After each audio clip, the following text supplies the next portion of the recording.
guy is he's a rant veteran at this point. Very good guy. Who is it? The wily, crafty Eddie from Bradford, Connecticut. Wants to talk about the Jets. Rex Ryan and Mark Sanchez specifically. Eddie, your New Yorker sports rant begins now. Come on now, Eddie from Bradford, make me proud. And Eddie told me he's a postman and he walks 30 miles a week. The first, I It mean, looks he's very svelte, Eddie. I think too much blame is being put on Rex Ryan and Mark Sanchez for the recent failure of the Jets to win games. They started 3-0. They lost 6 out of their next 7. I put most of that blame on the injuries to Leon Washington and Chris Jenkins. Without those 2 guys, the Jets have not been the same.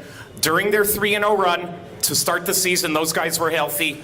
During their 6 out of 7 game slide, they were out. And I think more blame should be put on that than blaming Rex Ryan and Sanchez. They're rookies. They're in their first season. Give them a chance. If they're in the organization 3 or 4 years and they fail like this, then you can blame. Then you can get on them. But they don't deserve blame in their first season. Give them a chance. They're going to be okay.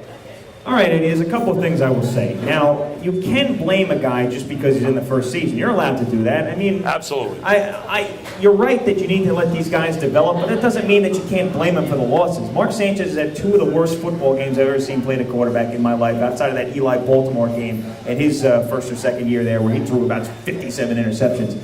You're right, these guys need to develop. We can't kill them that much, but that doesn't mean that Mark Sanchez wasn't responsible for a couple of these losses. Eddie, the problem is these guys came in very cocky. Rex Ryan was doing a lot of talking. And Mark Sanchez, while he hasn't done as much talking, he's been very cocky in his attitude, in his dealings with the media. The guy's very inexperienced. He should be a little more humble. Rex Ryan, we're not going to kiss rings. We're not going to do this. This guy stinks. That guy stinks. You stink, and your team stinks. So, yeah, I got to give him, he's not all the blame. The injuries are a factor. But if you're a good team, you survive big injuries. If you're a good coach, you find a way when Chris Jenkins gets hurt to still play good defense.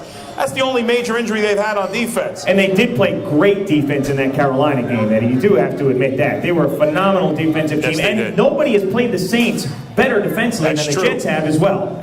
So that's another fact. And, nobody had that many expectations for this team coming into the season. The problem was, once they started 3-0, then we all got excited. Right. Because they had a weak schedule. I did not. See, I did. I'll tell you why. Did? Because at 3-0, their schedule was looking pretty weak. And it looked like they could be 7-2, 8-1 going into the second Patriot game. But then they lost to bad teams like the Bills. They lost to some bad teams, and that's the problem. Jacksonville. So, yeah, going into the season, you thought, and I thought, they'd be an 8-8 team, which is fine. But once they got to 3-0, the expectations get higher, and they didn't live up to them.